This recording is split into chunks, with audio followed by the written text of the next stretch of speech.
Hello everybody, my name's Steve, I'm the British Railroader and welcome to the Model Railway Room, where today we're going to be talking about Kung Fu.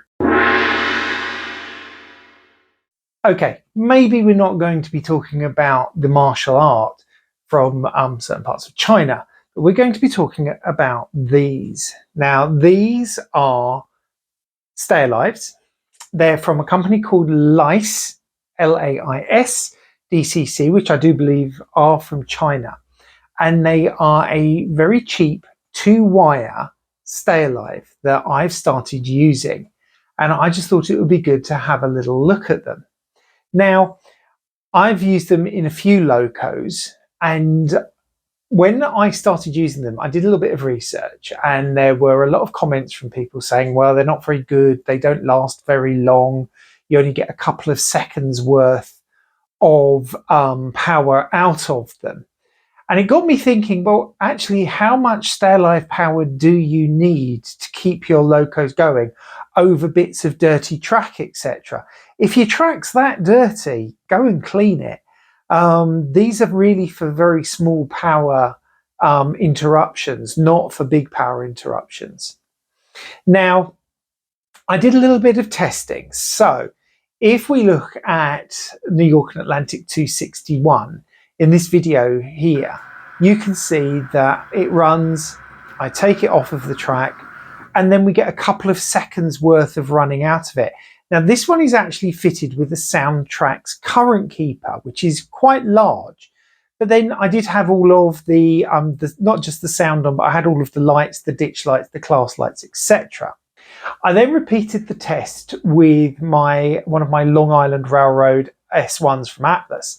And this one is fitted with the smallest of the Kung Fu Stay Alives from Lais DCC. And as you can see from this video, it actually stayed alive for almost 6 seconds. Now, this is a bit of an unfair test because this particular loco didn't have all of the ancillary lights that 261's got. So I did run the test again with 261 several times with just the headlight on, and it lasted between 3 to 6 seconds on the various tests that I did. So actually, with the bigger Stay Alives that you get from the main manufacturers, you don't get an awful lot of difference between the two.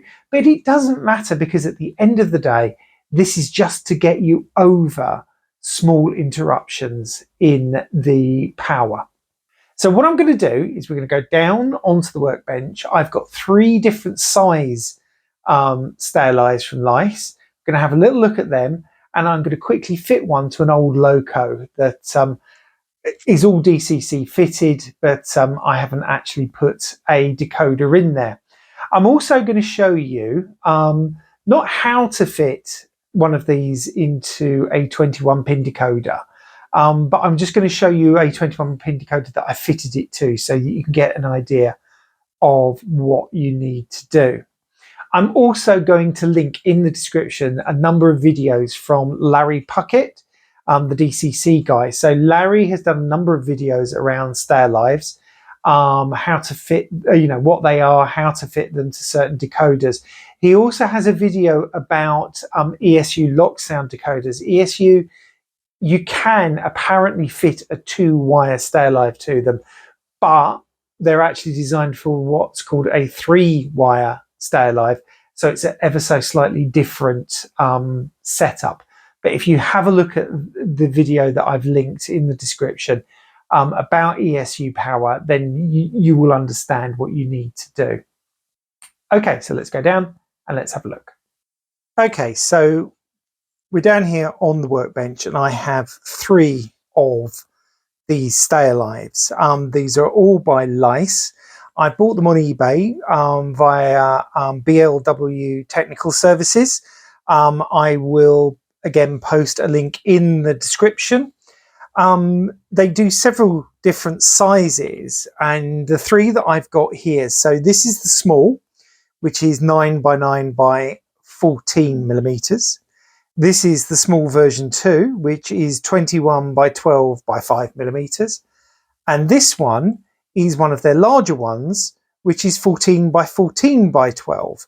and even this larger one is quite big.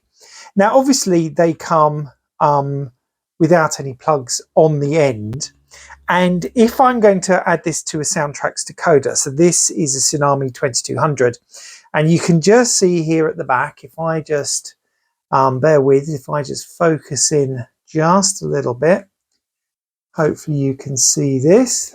Just bring that in. So just here, we've got the plug for the current keeper.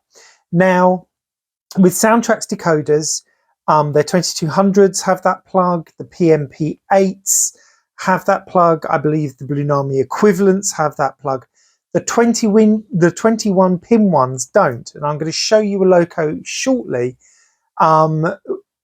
where I've fitted one of these keeper lives, and I'll just show you where you place the wires, because that's a little bit more complicated. So let's just zoom back out for a minute. Now, to fit this, it's going to be really simple. What I've got to do is I've got here a Soundtracks, one of the cables from Soundtracks.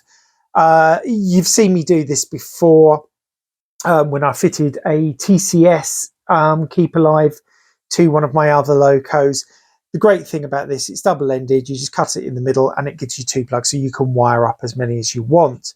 It also comes with, oh no, this doesn't. These come with some ready-cut heat shrink tubing.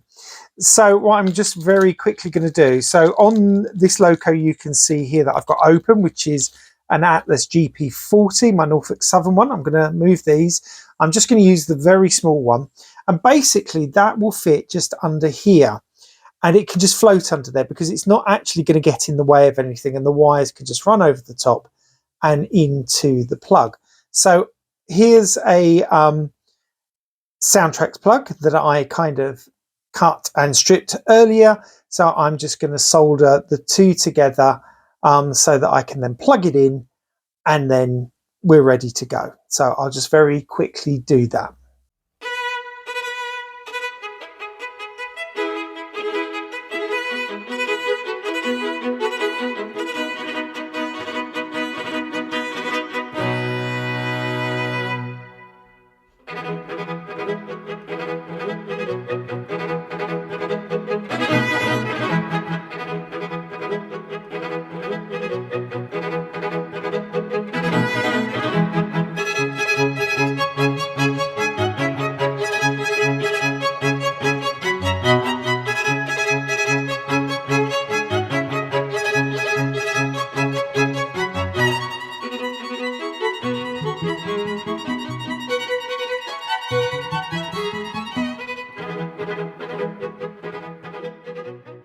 Okay, so that's the keeper live prepared, and then they simply, and I say simply because it's obviously where I've got this in, but this simply plugs in like so, and there we are.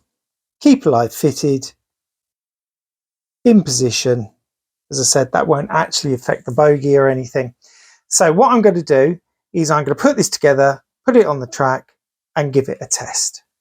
Okay, so here's 3013 on the tracks. You probably can't hear it very well because I'm still using my clip-on mic, but sound's on, the lights are on, and we're just going to give it a little demonstration.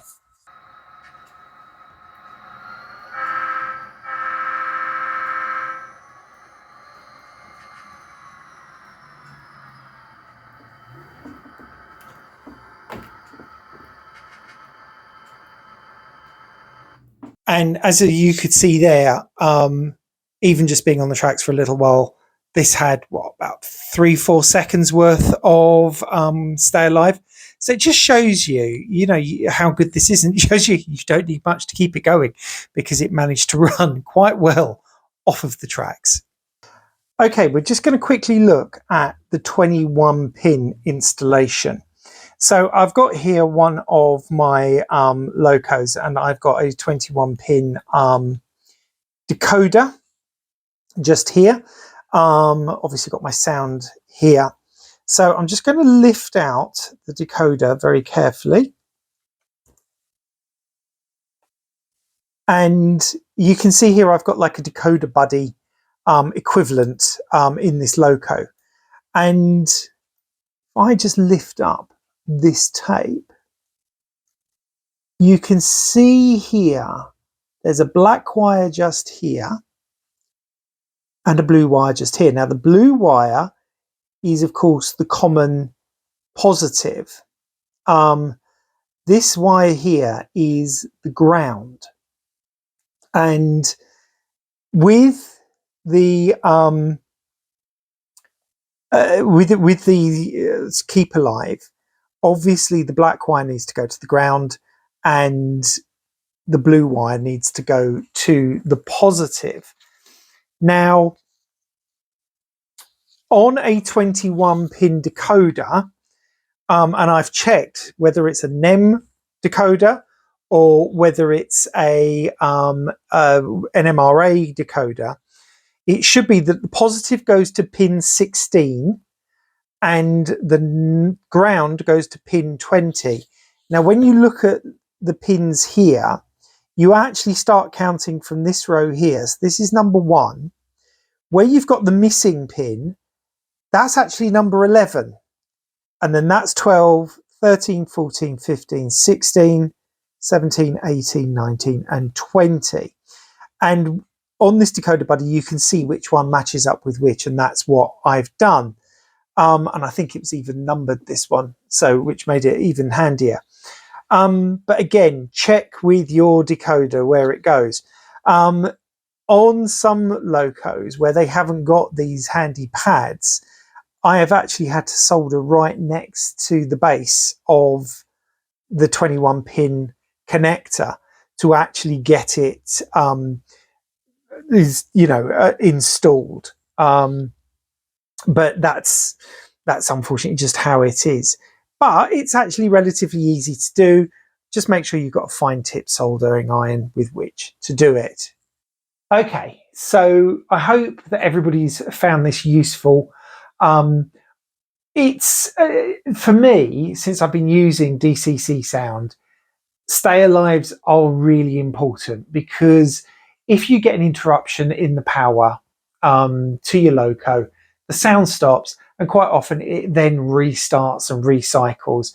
And when you're doing an operation session, it really doesn't help at all. So fitting a stay alive is, for me, an integral part of DCC sound, and I'm slowly working my way through all of my locos to make sure that they've got this feature fitted.